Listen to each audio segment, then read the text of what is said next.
Good evening, people. It's me, Courtney. I'm back again with another video, and tonight we're going to touch upon, again, this is chapter 7, and we're just going to talk about recreating yourself, right? Now, when we talk about recreate yourself, we're talking about adding on a whole new character. Because when it comes to who you are, you can't take away who you are. You can't just delete a part of your character. That's not how it works. Even if there's a part of you that you don't like, it's very much going to stay with you for the rest of your life, and you're just going to have to accept that. Right? There's no changing who you are. But what you can do, right, is recreate your character, add on a whole new character. You see, you could just build a whole new one, right? And that's what this part of chapter 7 is very much about. And the reason why recreating yourself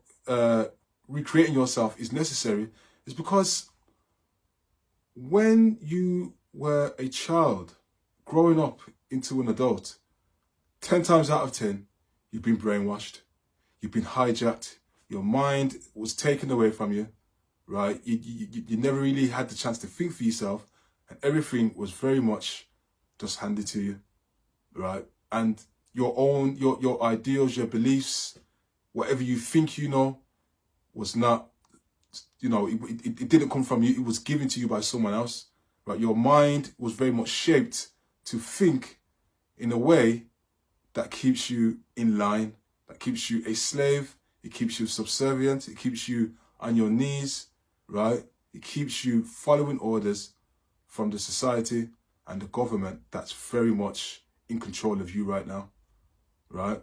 So recreating yourself is necessary for your survival in modern day society. You see, you don't have to just, you don't have to, stay the way you are. You can recreate your character, and that is one of the key principles of to survive and thrive in modern day society. So let me just read a few sentences of this part of the book. How to Survive in Babylon, Recreate Yourself. To get ahead in Babylon, it's crucial to recognize that you might need to recreate yourself at some point. The reason for this is that from childhood to adulthood, much of your mindset, attitudes, and beliefs have likely been shaped by Babylon, whether you're aware of it or not. From your early years in nursery and primary school through to secondary school, college, university, the system has had an influence on how you perceive yourself and those around you. So this society, this system has had an impact on very much your perception, very much how you look at things. And just think about when you were a child and who you are now. If you're a person that hasn't really enlightened yourself, just ask yourself, think about your beliefs. Where did you get your beliefs from? Who gave you your beliefs? Where did you learn your beliefs from? Just think about it. Are these your beliefs that you have right now, are they formed by you, or did your beliefs come from somewhere outside of yourself? Just think about that.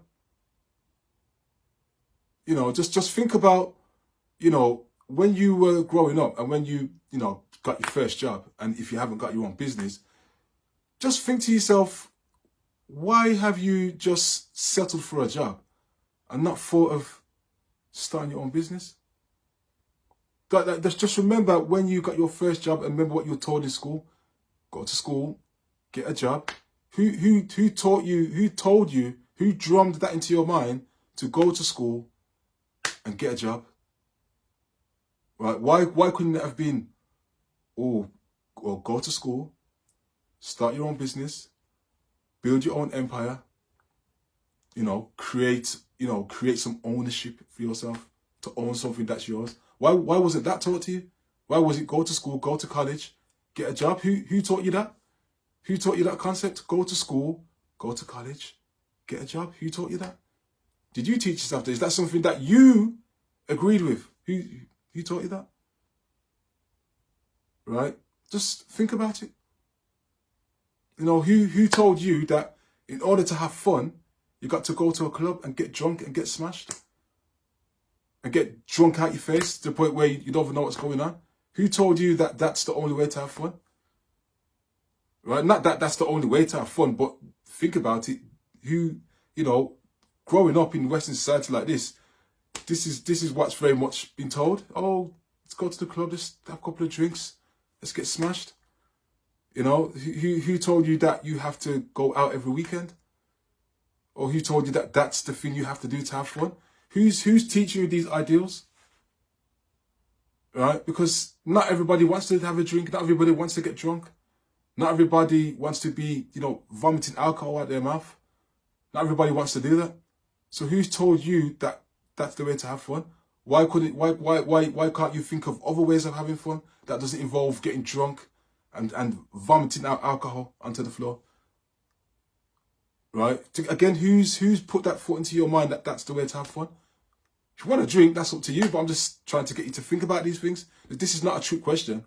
It's just getting you to question your level of thinking and where does your thinking come from?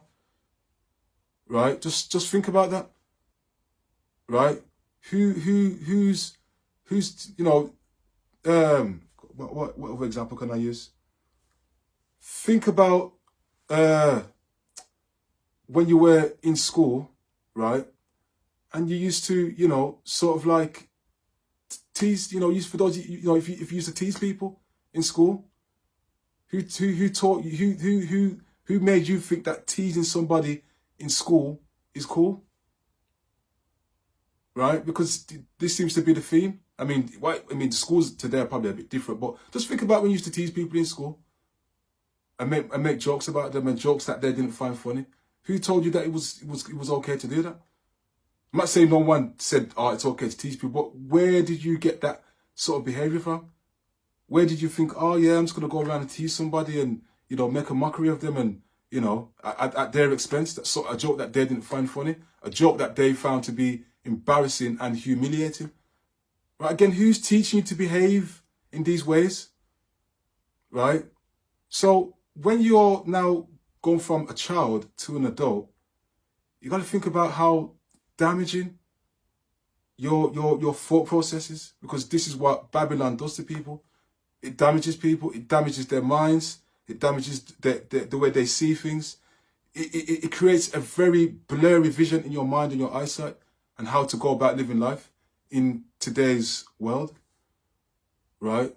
So in order to thrive and rise, and even,